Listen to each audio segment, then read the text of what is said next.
Okay, today we're going to talk about drawing electric fields.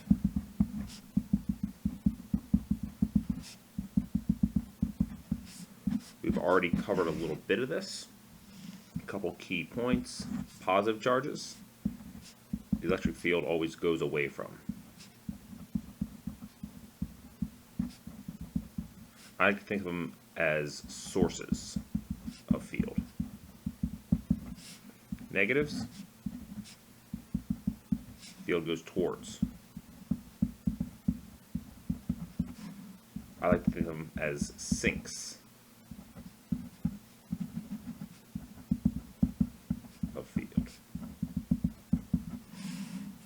So what we're looking at here is this idea that if we had a positive charge all by itself, we'd have field going away from it.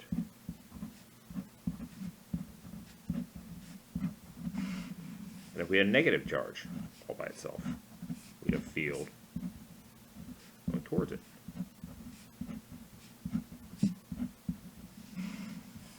Notice, the closer you are here, point A, versus point B, the field is spread out.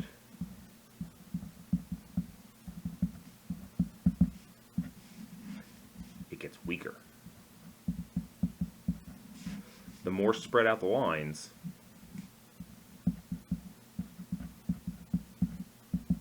is a weaker field. Alright? One thing to keep in mind here, notice the lines are evenly spaced.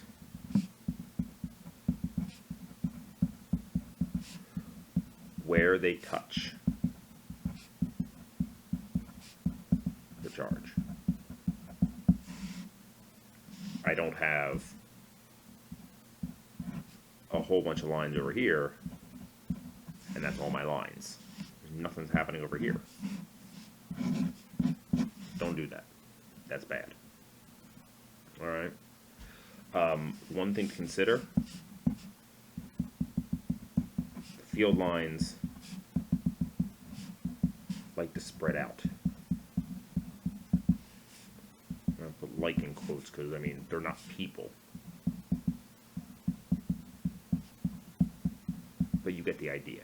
They're trying to spread out from each other because they represent this possibility of force. One thing to consider, let's look at an example. What if we have two charges, a positive and a negative? Well, we talked before about this idea that, hey, the positive charge is a field like that. The negative charge is a field like that. Oh, they add together. We have a total field that points. Let me get a blue pen so we can see a difference. The sum of those two. And if we pick a point up here, the positives like this, the negatives like this, our total is like that. And if I have a point over here, a positive like this. Now the negative, because it's further away, is weaker, so it's a smaller line. When we add the vectors, we get here. Now, if we take this to extremes and talk about the entire space, we say, oh, the positive's got a whole bunch of field lines coming out of it. We'll evenly space them, like we talked about. And then if we follow this, it's going to go all the way to the negative. And if we look at this one, it's going to go all the way to the negative. At any point on here, I can do this vector breakdown. And look what's happening. We're going to start to get this feeling here. Notice that wasn't perfect. It probably should have been a little bit more like that. I should probably do this in pencil, shouldn't I? Now, one thing we can have is this idea that these field lines are space filling. We don't have an infinite amount of paper. So we can show them going off or coming from infinity.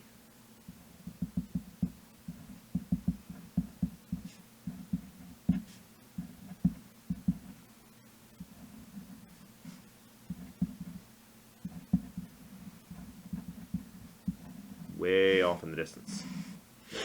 All right. We have this guy does that, this guy does that, this guy does that, and so on and so forth.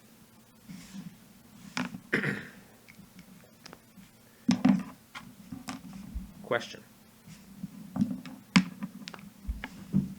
What do you notice about the field here versus here?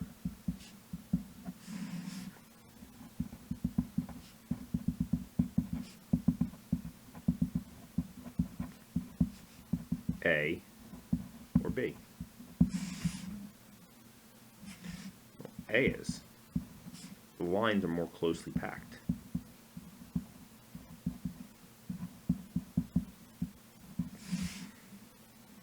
All right. Question 2. At what point A, B, C, let's do D right there. At what point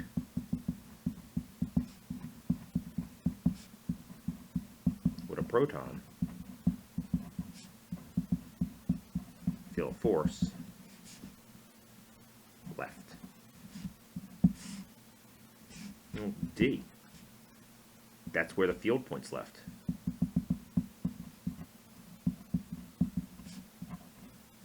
And remember, F equals QE.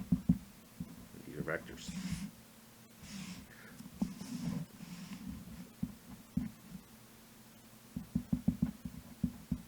At what point, or points,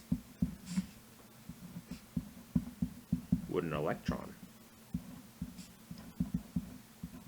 feel a force to the left? Why there? That's your question for today's notes.